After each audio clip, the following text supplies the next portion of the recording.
أشهد أن لا إله إلا الله وحده لا شريك له وأشهد أن محمدا عبده ورسوله أما بعد فأعوذ بالله من الشيطان الرجيم بسم الله الرحمن الرحيم الحمد لله رب العالمين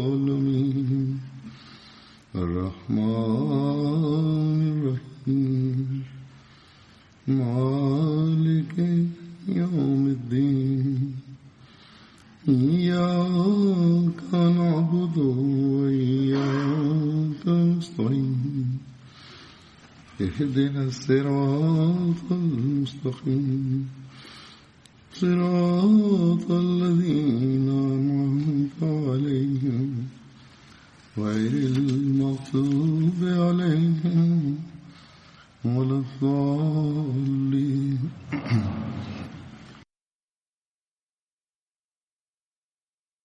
After reciting the Tashahhud, Ta'awuz and Surah Al-Fatiha, Hazrat Khalifatul Masih V, Ayyadahullah Ta'ala binasrihi al-Aziz stated that the name of the companion who I will mention today is Hazrat Abu Talha radiyallahu ta'ala anhu.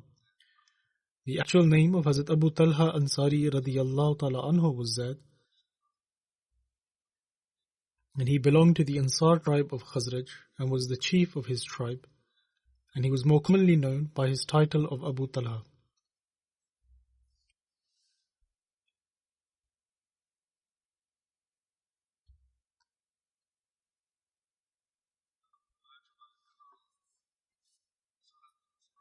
Hazrat Abu Talha radiyallahu ta'ala anhu's father's name was Sahal bin Aswad, and the name of his mother was Ubadah bint Malik.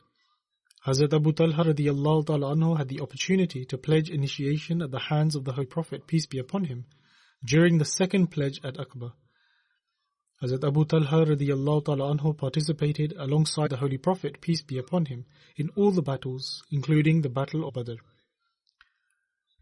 When Hazrat Abu Ubaidah bin al-Jarrah radiyallahu ta'ala anhu migrated to Medina, the Holy Prophet, peace be upon him, formed a bond of brotherhood, i.e. muwakhat, between him and Hazrat Abu Talha radiyallahu ta'ala anhu. Hazrat Abu Talha radiyallahu ta'ala anhu was of light brown complexion and of moderate height, and he had never dyed his hair or beard. In other words, he kept his hair as they were. Hazrat Anas radiyallahu ta'ala anhu was the stepson of Hazrat Abu Talha radiyallahu ta'ala anhu and was the son of his wife's first husband. Malik bin Nazar was the first husband of Hazrat Sulaim radiyallahu ta'ala anha, and following his demise she was married to Hazrat Abu Talha radiyallahu ta'ala anhu, through whom Abdullah and Umair were born. Hazrat Anas radiyallahu ta'ala anhu narrates that Hazrat Abu Talha radiyallahu ta'ala anhu sent a marriage proposal to Sulaim, and she replied that, "By God, I would not have any objection to marrying someone like yourself. However, you are an idolater and I am a Muslim." This is a narration from Sunan Nasa'i. Thus, Hazrat Sulaim radiyallahu ta'ala anha stated that she was a Muslim woman and it was not permissible for her to marry him.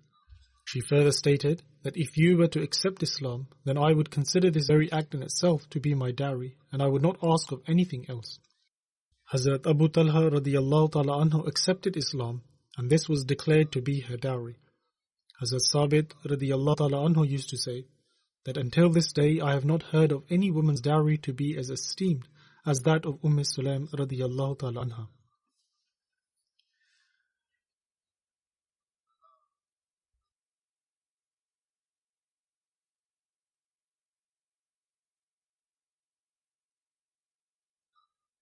Hazrat Abu Talha radiyallahu ta'ala anhu participated alongside the Holy Prophet, peace be upon him, in the Battle of Badr. And Hazrat Abu Talha radiyallahu ta'ala anhu narrates that on the day of Badr, the Holy Prophet, peace be upon him, announced a decision against 24 men from among the chiefs of Quraysh and placed them in a dirty well of the wells of Badr. Whenever the Holy Prophet, peace be upon him, was victorious over a people, he would stay in the battleground for 3 nights. When the Holy Prophet, peace be upon him, stayed in Badr and the 3rd day approached, he ordered for the saddle to be placed on his camel, and so the camel was saddled. Thereafter the Holy Prophet, peace be upon him, set off, and the companions also joined him. The companions stated that they believed that the Holy Prophet, peace be upon him, set off for a particular reason. The Holy Prophet, peace be upon him, then reached the well and stood at the top of the well where the bodies of the 24 men had been placed.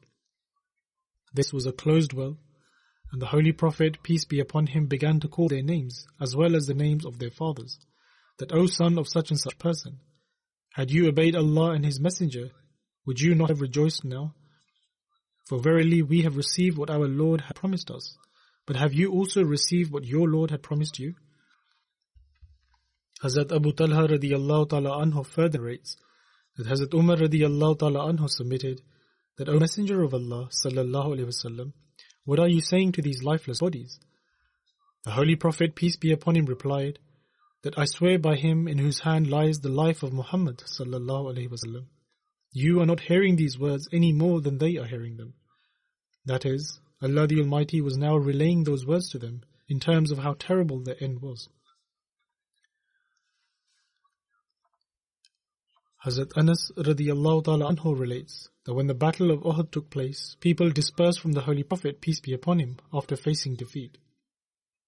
Hazrat Abu Talha radiyallahu ta'ala anhu, however, remained in front of the Holy Prophet, peace be upon him, and stood resolutely behind his shield in front of the Holy Prophet, peace be upon him.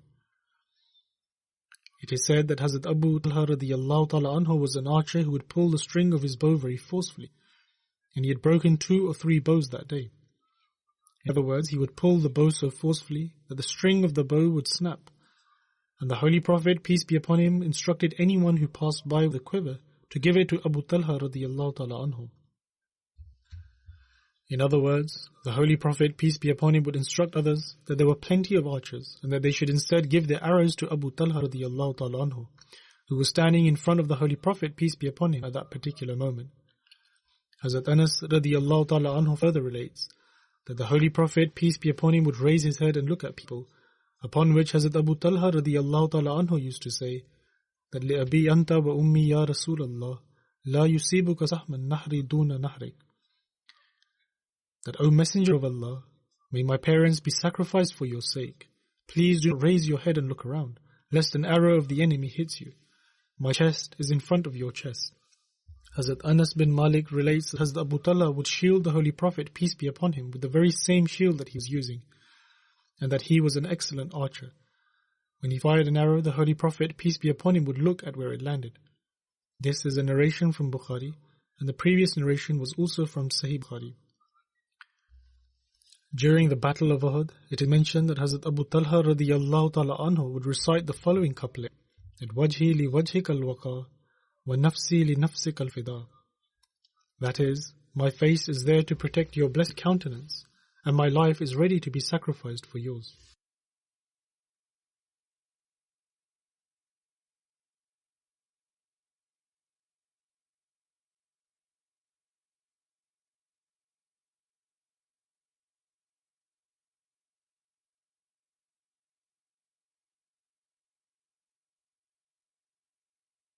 Hazrat Anas bin Malik radiyallahu ta'ala anhu relates that the Holy Prophet, peace be upon him, said to Hazrat Abu Talha radiyallahu ta'ala anhu that search someone from among your young men who may assist me so that I may embark on the journey to Khaybar.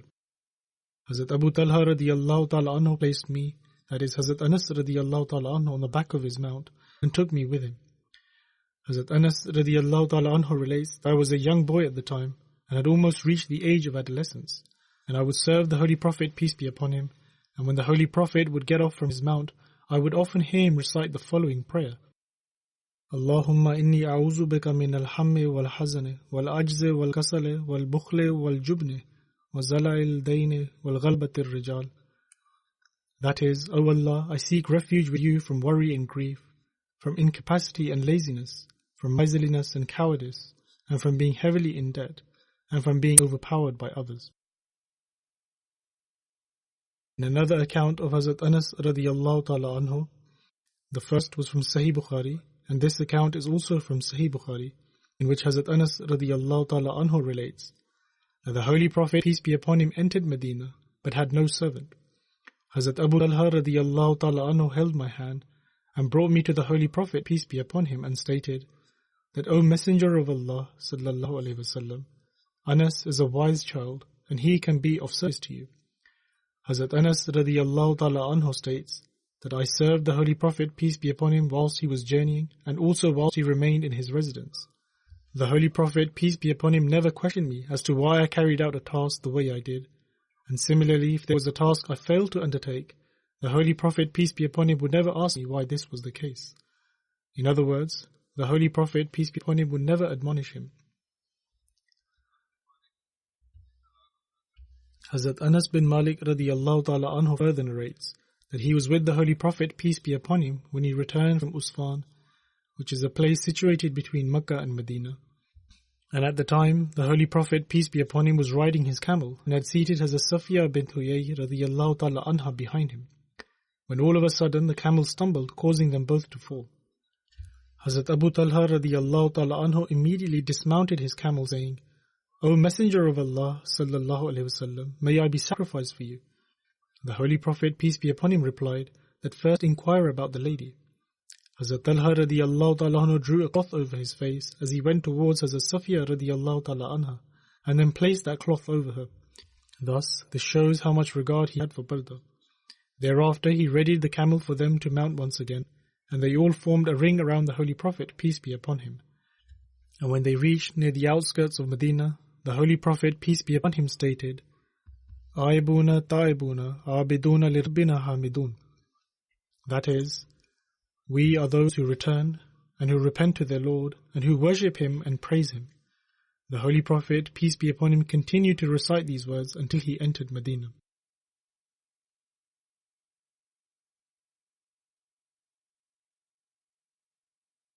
Whilst narrating the same incident, Hazrat Muslim Maud radiyallahu ta'ala anhu states, on one occasion when the Holy Prophet, peace be upon him, was returning from the battle of Khaybar, and alongside him was his wife, Hazrat Safiya radiyallahu ta'ala anha, when the camel suddenly stumbled in its path, consequently causing both to fall off. The camel of Hazrat Abu Talha Ansari radiyallahu ta'ala anhu was directly behind them, and so he at once dismounted his camel and said, O Messenger of Allah sallallahu alayhi wasallam, may I be sacrificed for you? Have you sustained any injury? When Hazrat Abu Talha radiyallahu ta'ala anhu approached close to the Holy Prophet, peace be upon him, the Holy Prophet, peace be upon him, said, O Abu Talha, first go to my wife, go see to my wife. The Holy Prophet, peace be upon him, said this twice. Hazrat Muslim Maud radiyallahu ta'ala anhu explains that Hazrat Abu Talha radiyallahu ta'ala anhu had an infinite love for the Holy Prophet, peace be upon him. And when the question ever arose about the life of the Holy Prophet, peace be upon him, his attention would be on no other person. Yet the Holy Prophet, peace be upon him, told him to go and check on his wife first. Hazrat Muslim Maud radiyallahu ta'ala anhu presented this account whilst discussing the rights of women.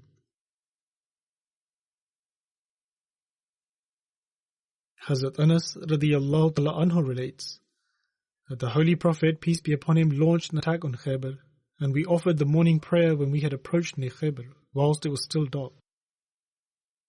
The Holy Prophet, peace be upon him, then mounted his camel, and as Hazrat Abu Talha radiyallahu ta'ala mounted his, I sat behind him on his camel.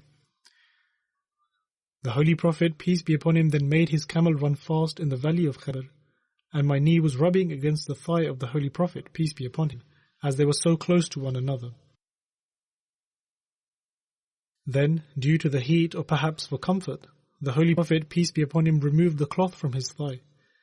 In other words, the Holy Prophet, peace be upon him, lifted the cloth a little from his leg or his knee, until I could see the whiteness of his thigh.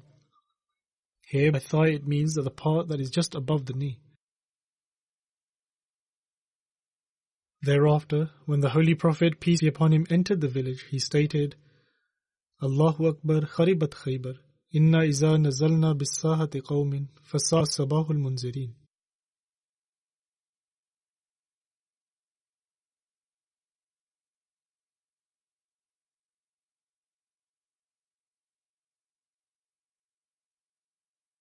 That is, that Allah the Almighty is great, Khaybar is destroyed, and when we come to a people it is an evil morning for those who have been warned. The Holy Prophet, peace be upon him, repeated this phrase 3 times. Hazrat Anas radiallahu ta'ala anhu further narrates that when people came out of their homes to attend to their work, they said that Muhammad sallallahu alaihi wasallam, and Abdul Aziz used to say that some of our companions also used to add the word khamis, in other words army, in addition to the name of the Holy Prophet, peace be upon him. Hazrat Anas radiallahu ta'ala anhu states that we conquered it in battle and the prisoners of war were gathered together, and Hazrat Dihya Kalbi came and said that, O Messenger of Allah sallallahu alaihi wasallam, grant me a female servant from among these prisoners. The Holy Prophet, peace be upon him, replied that go and choose a female servant. He then chose Huyay's daughter Safiya.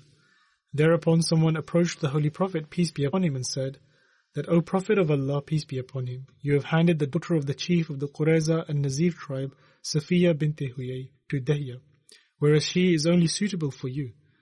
The Holy Prophet, peace be upon him, then said that bring both of them here.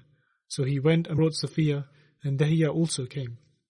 The Holy Prophet, peace be upon him, said to Dihya that choose any other of the prisoners. Hazrat Anas radiallahu ta'ala anhu further relates that the Holy Prophet, peace be upon him, then freed Hazrat Safiya and later married her. Thereafter, Hazrat Sabit radiallahu ta'ala anhu asked Hazrat Anas that what did Abu Hamza, i.e. the Holy Prophet, peace be upon him, give her in dowry? To which he replied that he freed her and then married her, so her freedom was the dowry. And whilst they were still travelling, Hazrat Sulaim radiyallahu ta'ala anha prepared Hazrat Safiya radiyallahu ta'ala anha for the Holy Prophet, peace be upon him. And after sending her to him, the wedding took place. It is said that the following day, the Holy Prophet, peace be upon him, then stated that if anyone possesses something, then let him bring it forward. And the Holy Prophet, peace be upon him, then lay out a leather tablecloth. Someone brought dates, whilst others brought butter. And Abdul Aziz states that I believe that he also mentioned sattu, i.e. parched grain of barley. He then states that this was then all mixed together and knead, and this in fact was the walima proceedings of the Holy Prophet, peace be upon him. In another narration it states that after the conquest of Khaybar, Hazrat Safiya radiyallahu ta'ala anha fell in the lot of Hazrat Dihya, and many companions, it was not just one companion, rather many of the companions came to the Holy Prophet, peace be upon him, and spoke words of praise for Hazrat Safiya radiyallahu ta'ala anha, and also that with respect to her status and rank, it will be befitting if the Holy Prophet, peace be upon him, chose her for himself. In other words, to take her in marriage.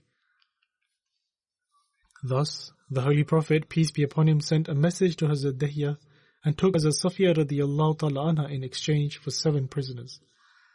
The Holy Prophet, peace be upon him, then instructed Hazrat Sulaim radiallahu ta'ala anha to look after her.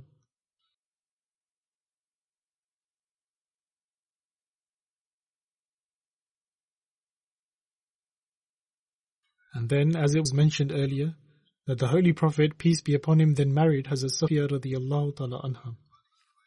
Hazrat Anas bin Malik radiyallahu ta'ala anhu narrates that the Holy Prophet, peace be upon him, stated that on this day, i.e. on the day of the battle of Hunain, whosoever kills the disbeliever, he will be granted the money and wealth of that disbeliever as their spoil from the battle. And on that day, Hazrat Abu Talha radiyallahu ta'ala anhu killed 20 disbelievers and took their wealth as spoils of the battle. Hazrat Abu Talha radiyallahu ta'ala anhu saw that Hazrat Sulaim radiyallahu ta'ala anha with a dagger in her hand and asked that, O Sulaim, what is the purpose of this? She replied that I swear by God, it is my intention that if a disbeliever passes within range, I will strike this dagger into their abdomen. Hazrat Abu Talha radiyallahu ta'ala anhu informed the Holy Prophet, peace be upon him, about this incident, and this narration is found in Sunan Abi Dawud. Hazrat Anas radiyallahu ta'ala anhu relates that the Holy Prophet, peace be upon him, said that the sole voice of Abu Talha was louder and heard above all others in his faction. And the traditions also cite 100 soldiers and 1,000 soldiers rather than a faction. In other words, that Hazrat Abu Talha radiyallahu ta'ala anhu had a very powerful voice. Hazrat Abu Talha radiyallahu ta'ala anhu passed away in 34 Hijri at the age of 70 in Medina, and his funeral was led by Hazrat Usman radiyallahu ta'ala anhu. However, according to Ahl Basra, i.e. the residents of the city of Basra, he passed away during a journey on sea and was buried on an island. Hazrat Anas radiyallahu ta'ala anhu relates that during the lifetime of the Holy Prophet, peace be upon him, Hazrat Abu Talha radiyallahu ta'ala anhu would refrain from voluntary fasting, as he wanted to preserve his strength when engaging in jihad. However, Hazrat Anas radiyallahu ta'ala anhu further relates that after the Holy Prophet, peace be upon him, passed away, he observed that Hazrat Abu Talha radiyallahu ta'ala anhu kept fast every single day except for Eid al-Fitr and Eid al-Adha. In other words, he started regularly observing fasts after this. Then we find the following example of hospitality of Hazrat Abu Talha radiyallahu ta'ala anhu. Hazrat Abu Hurairah radiyallahu anhu narrates that a man once came to the Holy Prophet, peace be upon him, upon which the Holy Prophet, peace be upon him, asked someone to send word to his wives. However, they replied that they had nothing except water to give. The Holy Prophet, peace be upon him, then asked who would help take care of this guest. Amongst the Ansar, one replied that I will. Thus, the Ansar took this guest along with him and told his wife to extend the best hospitality possible, as this was the guest of the Holy Prophet, peace be upon him. His wife replied that they had no food to give, as all that was left was barely enough to feed their children. However, her husband told her to prepare the remaining food for the guest and light up the oil lamp, and when evening dinner time arrived, to put the children to bed. Thus, his wife prepared the food, lit up the oil lamp, and tucked the children into bed. Then she got up and acted as if fixing the oil lamp and blew the candlelight off. Thus, the husband and wife made it appear as if they too had been eating. However, they in fact spent the night on an empty stomach. The next morning, when he went to the Holy Prophet, peace be upon him, he stated that today Allah the Almighty smiled upon your act. Or the Holy Prophet ﷺ stated that Allah the Almighty was extremely pleased with this act of theirs. Then the following revelation was revealed. وَيُؤْثِرُونَ عَلَىٰ أَنفُسِهِمْ وَلَوْ كَانَ بِهِمْ خَصَاصَةٌ وَمَنْ يُوقَ الشُّحَّ نَفْسِهِ فَأُولَٰئِكَ هُمُ الْمُفْلِحُونَ. Meaning that they prefer the refugees to themselves, even though poverty be their own lot. And whoso is rid of the covetousness of his own soul, it is these who will be successful. Hazrat Anas radiyallahu ta'ala anhu relates that when on one occasion the Holy Prophet, peace be upon him, cut his hair, Hazrat Abu Talha radiyallahu ta'ala anhu was the first to receive some of it. Hazrat Anas bin Malik radiyallahu ta'ala anhu further relates that once Hazrat Abu Talha radiyallahu ta'ala anhu asked Sulaim radiyallahu ta'ala anha whether she had any food, as he had noticed that the Holy Prophet, peace be upon him's voice was faint, and therefore assumed that he may be hungry. She replied that yes, and then took out some bread made of barley. She placed the bread in the corner of a loose shawl and wrapped it and handed it to me. She also tied a part of the loose shawl around my waist and sent me to the Holy Prophet, peace be upon him. Hazrat Anas radiyallahu ta'ala anhu further relates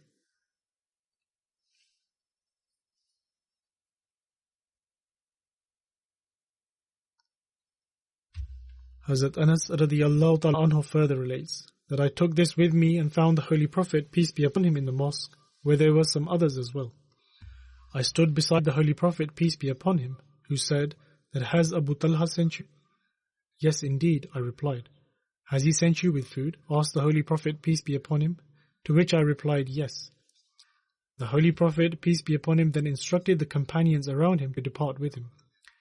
Instead of eating the food, the Holy Prophet, peace be upon him, asked his companions to come with him, and also took the food along with him. Hazrat Anas radiyallahu ta'ala anhu states that I was walking ahead of them when I came across Hazrat Abu Talha radiyallahu ta'ala anhu and informed him that the Holy Prophet, peace be upon him, was coming here. Hazrat Abu Talha radiyallahu ta'ala anhu said that, O Sulaim, the Holy Prophet, peace be upon him, is coming here in the company of other people, but we do not have enough food to feed them, because the few pieces of bread that were sent were being returned. However, she replied that Allah and His Messenger sallallahu alaihi wasallam know best.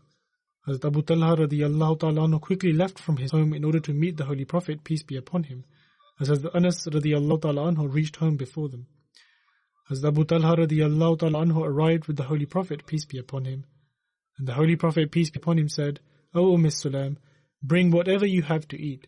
She brought bread, which the Holy Prophet, peace be upon him, instructed to break into pieces, which she did so. Hazrat Sulaim radiyallahu ta'ala anhu then poured some butter and presented it as a dish.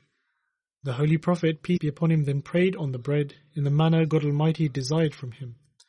The Holy Prophet, peace be upon him, then said to call 10 people to eat, and they were all called inside, and they ate until they were content, and then they left.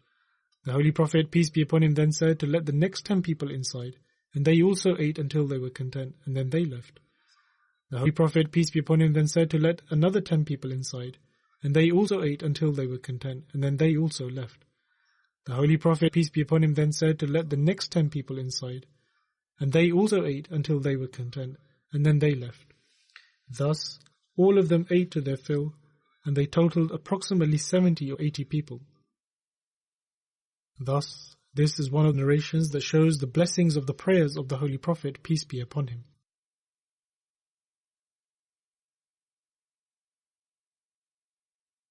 Hazrat Anas bin Malik radiyallahu ta'ala anhu narrates that Hazrat Abu Talha radiyallahu ta'ala anhu owned the most date orchard among all the Ansar in Medina. Among them, his most prized orchard was called Behra, which was situated in front of the mosque, and the Holy Prophet, peace be upon him, would also visit this orchard and drink from its clean water. Hazrat Anas radiyallahu ta'ala anhu narrates that when the following verse was revealed, لَن تَنَالُوا الْبِرَّ حَتَّى تُنْفِقُوا مِمَّا تُحِبُّونَ, that never shall you attain righteousness unless you spend of that which you love, Hazrat Abu Talha radiyallahu ta'ala anhu stood up and said that, O Messenger of Allah sallallahu alaihi wasallam, God Almighty states that لَن تَنَالُوا الْبِرَّ حَتَّى تُنْفِقُوا مِمَّا تُحِبُّونَ, that never shall you attain to righteousness unless you spend out of that which you love. Therefore, from my property, my most beloved possession is this Behra orchard, and I offer that as charity, i.e. sadaqah in the way of Allah the Almighty. And I am hopeful that Allah the Almighty will accept this virtue and it will be beneficial. Thus, you may spend it wherever you wish to do so. The Holy Prophet, peace be upon him, replied that, well done, this sacrifice is very beneficial.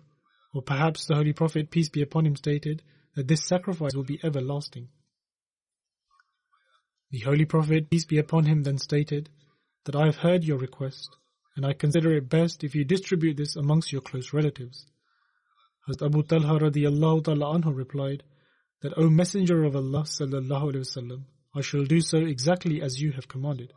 And so Hazrat Abu Talha radiyallahu ta'ala anhu distributed this orchard among his relatives and the sons of his uncle.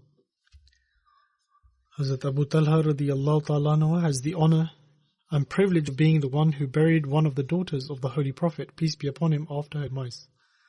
On the instructions of the Holy Prophet, peace be upon him, Hazrat Abu Talha radiyallahu ta'ala anhu descended into the grave and placed a blessed body into the grave. Hazrat Anas bin Malik radiyallahu ta'ala anhu states that on one occasion, a sudden panic spread in Medina, and the Holy Prophet, peace be upon him, took the horse of Hazrat Abu Talha, which was relatively slothful, or perhaps it moved slowly. When the Holy Prophet, peace be upon him, returned, he said to Hazrat Abu Talha that he found his horse to have moved like a flowing river. In other words, that it moved at great speed. And after this incident, no other horse could compete in speed with this horse of Hazrat Abu Talha radiyallahu ta'ala anhu. Hazrat Anas bin Malik states that the Holy Prophet, peace be upon him, would often sit with us, and he would say to my younger brother in a light-hearted manner that, O Abu Umair, what did Nuwair do? Abu Umair had a pet bird which was called Nuwair, and when it died, or perhaps it flew away, Abu Umair was distraught. Hence, the Holy Prophet, peace be upon him, would say this to him in a very light-hearted manner. On many occasions, the Holy Prophet, peace be upon him, would be in our home when it would be the time for prayer. And so, the Holy Prophet, peace be upon him, would order the cloth to be laid down which he would usually sit on. Hence, we would clean the cloth and place it for prayers. And the Holy Prophet, peace be upon him, would then stand up to lead the prayers, and we would stand in congregation behind him. Hazrat Anas bin Malik radiyallahu ta'ala anhu narrates, when Abdullah bin Abi Talha Ansari was born, this was the son of Abu Talha radiyallahu anhu, and the stepbrother of Hazrat Anas radiyallahu ta'ala anhu from his mother's side. He says that I took him to the Holy Prophet, peace be upon him, when at the time he was clothed in his cloak and was placing coal on his donkey. And the Holy Prophet, peace be upon him, asked me if I had any dates with me, to which I replied in the affirmative. I then presented some dates to the Holy Prophet, peace be upon him, which he placed in his mouth and chewed it well. The Holy Prophet, peace be upon him, then opened the child's mouth and placed them inside for the baby to suckle on. The baby began to suck on it, and the Holy Prophet, peace be upon him, then stated that loved the dates of the Ansar. In other words, the child also liked them, and then the Holy Prophet, peace be upon him, named him Abdullah. Hazrat Anas bin Malik radiyallahu ta'ala anhu states that a child of Hazrat Abu Talha radiyallahu ta'ala anhu was ill, and when he left the house the child passed away. When he returned home, he inquired about the health of the child from his wife Hazrat Sulaim radiyallahu ta'ala anha, and she replied that he is now in more comfort than before. She then gave him dinner, and after spending the night together she informed him of the passing of their child, and that he ought to go and bury him.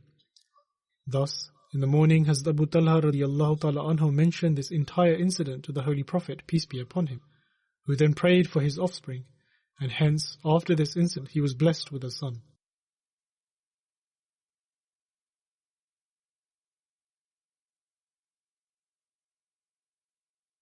Hazrat Muslim Maud radiyallahu ta'ala anhu explains this incident in the following manner. He states that it is not difficult for a believer to sacrifice his life, and in reality for a believer it is nothing significant.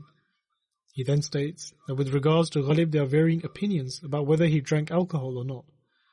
Hazrat Muslim Maud radiyallahu ta'ala anhu says that he was related to us, and I have heard from my grandmothers and paternal aunts that he used to drink alcohol.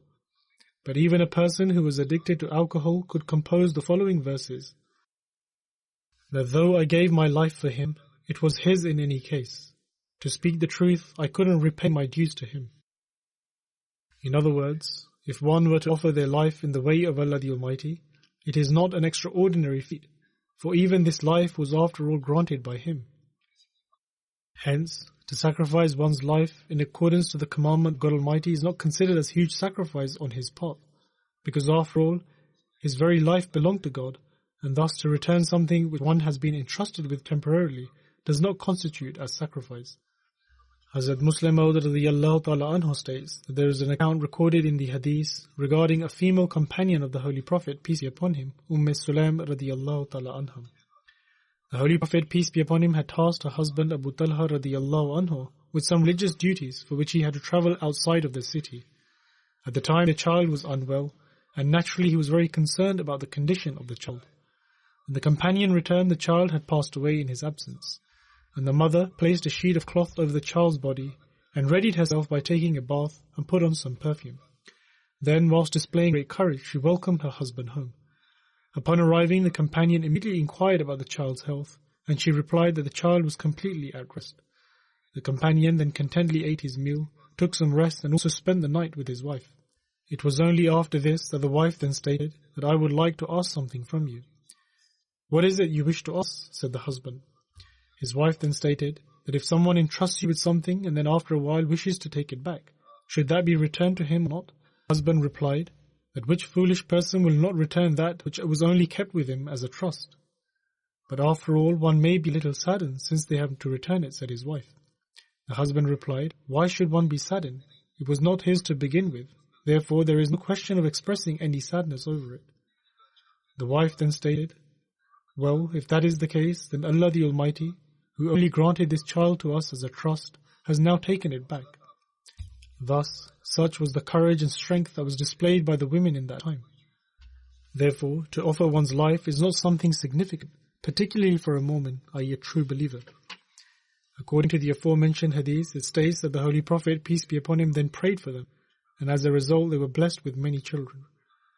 They were granted a son very soon after this incident, and were granted with so many blessings that according to an Ansari companion's narration, he states that he saw 9 sons of Hazrat Abu Talha radiyallahu ta'ala anhu, and all of them were qaris, i.e. reciters of the Holy Quran.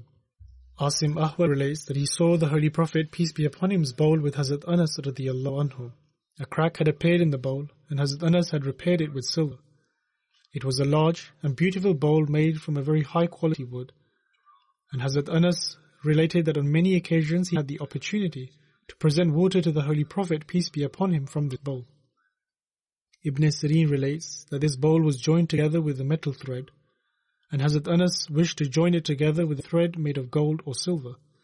However, Hazrat Abu Talha radiyallahu anhu told him that he should not make any changes to what the Holy Prophet, peace be upon him, had made himself. Thus, he abandoned this idea of his. Hazrat Anas bin Malik radiyallahu ta'ala anhu relates he was presenting alcohol made from dates to Hazrat Abu Talha Ansari, Hazrat Abu Ubaidah bin al-Jarrah, and Hazrat Ubay bin Ka'b radiyallahu anhum, when someone arrived and informed them that alcohol had been declared forbidden. Upon hearing this, Hazrat Abu Talha radiyallahu ta'ala anhu stated that, "O Anas, break these pots." Hazrat Anas radiyallahu ta'ala anhu states that he hit the bottom of the pots with a stone and smashed them all. Hazrat Anas bin Malik radiyallahu ta'ala anhu relates, when the Holy Prophet, peace be upon him, passed away, there was an individual in Medina who had prepared the lahad, i.e. a grave which has a hollow cavity within the actual grave where the body would be placed. And there was another individual who would prepare a simple straight grave. The companions decided that they would pray the istikhara prayer before their Lord and then send word to both individuals. And whichever of the two came last, they would not use his services. In other words, they would use the services of the one who would come first. And so the message was sent to both individuals, and the one who prepared the lahad came first, and the companions appointed him to prepare the grave of the Holy Prophet, peace be upon him. In the commentary of this narration, it states that Hazrat Abu Talha radiyallahu anhu was the one who would prepare the lahad, and Hazrat Abu Ubaidah bin Jarrah radiyallahu ta'ala anhu was the one who would prepare the simple grave. This is the complete account of Hazrat Abu Talha radiyallahu ta'ala anhu.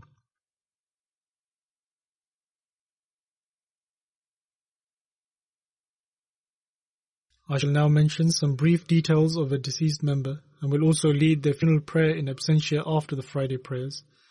The funeral prayer is of respected Babu Muhammad Latif Sahib Amritsari, son of Hazrat Mian Nur Muhammad Sahib, who was a companion of the promised Messiah alayhi salatu wassalam. He passed away on 26 January 2020 in Rabwa at the age of 90. Inna lillahi wa inna ilayhi rajoon. Surely to Allah we belong, and to Him shall we return. By the grace of Allah the Almighty, the deceased was a Musi, and he was the younger brother of a very prominent and well-known missionary of the community, respected Maulana Muhammad Sadiq Amritsari Sahib.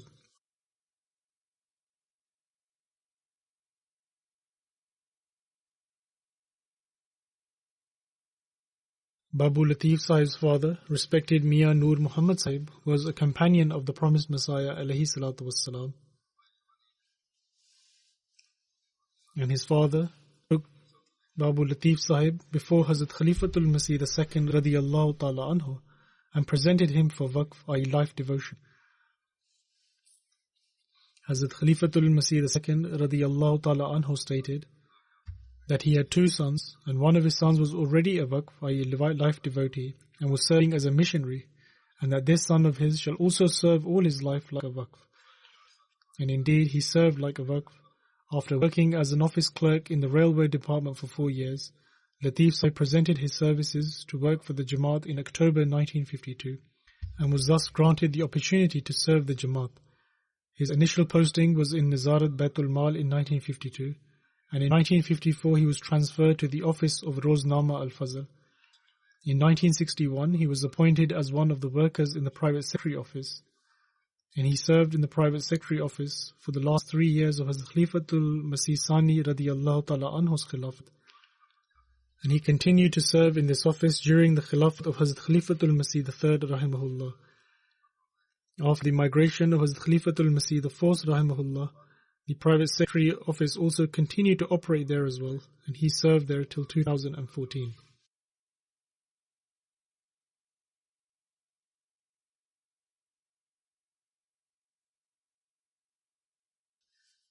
In 1985, he was appointed as the Assistant Private Secretary, and he fulfilled his duties in a most excellent manner. The total years of his service span 62 years, out of which he served for 53 years in the Private Secretary Office in various roles.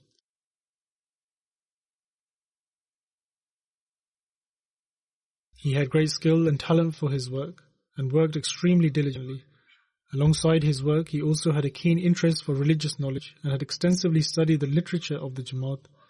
He particularly had the opportunity to serve in the organizational matters of Shura during the Khilafat of Hazrat Khalifatul Masih III rahimahullah, and also after that as well. While serving in the private secretary office, he was tasked with various responsibilities, among which he would purchase items on behalf of the office, and he would do so by spending the Jamaat money with great care and attention.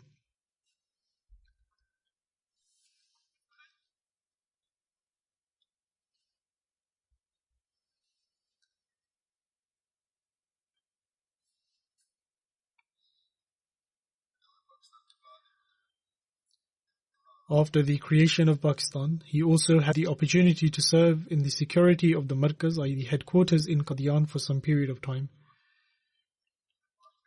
He has one son and 5 daughters, and a few days before his demise, one of his daughters also passed away, who was the wife of Zarif Ahmed Qamar Sahib.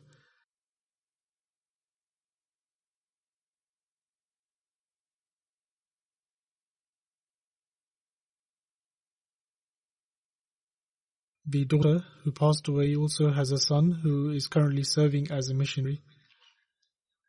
The 3 daughters live in London, and also their son, Atiq Ahmed, who is also serving here in the Jamaat. One of the workers at the private secretary office, Rana Mubarak Sahib, states that he had the opportunity to work along with him for 32 years, and for many years he rendered his services for the administrative matters of the Shura on his own. He would also advise that whenever one is faced with a worldly problem or concern, then alongside prayers they should work even more diligently in their Jamaat work. Then Allah the Almighty alleviates one's concerns.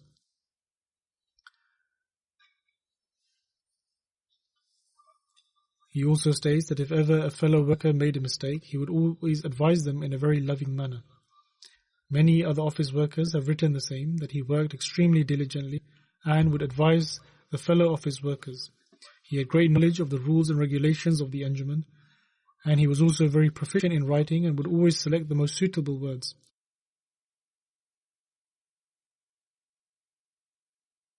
Whenever he would buy a new pen, he would write Bismillah, i.e. in the name of Allah, with it, and then continue his work with it. He was extremely punctual in coming to the office, but would not leave simply when it was the end of the office hours. In fact, he would remain seated in his office until his work was complete. And at times he would spend the entire night working in the office and would go home in the morning. When I was in Rabwa, I also observed this as well, that he would come to the office, and I would notice that even at Maghrib he would be coming to the mosque from his office, and at times at Isha or even at Fajr he would be coming straight from the office. He would put great effort in his work and would never be concerned about going home or that the official office hours had finished. His main objective was to fulfill his Jamaat work. Another great quality of his was that he would never discuss any matter with anyone. Whatever document or letter he was dealing with would always remain discreet and confidential.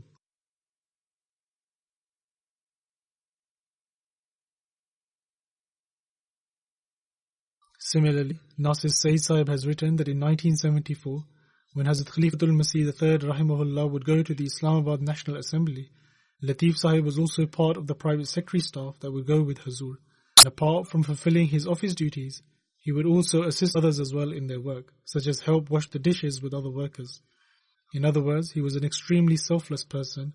May Allah the Almighty grant him his forgiveness and mercy and elevate his status, and may he also enable his children and progeny to continue his good deeds.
Alhamdulillah nahmaduhu wa nasta'inuhu wa nastaghfiruhu wa nu'minu bihi wa natawakkalu alayhi wa na'udhu billahi min shururi anfusina wa min sayyiati a'malina man yahdihillahu fala mudilla lahu ومن يضلل فلا هادي له ونشهد أن لا إله إلا الله ونشهد أن محمدا عبده ورسوله عباد الله رحمكم الله إن الله يأمر بالعدل والإحسان وإيتاء ذي القربى وينهى عن الفحشاء والمنكر والبغي يعظكم لعلكم تذكرون اذكروا الله يذكركم وادعوه يستجب لكم ولذكر الله أكبر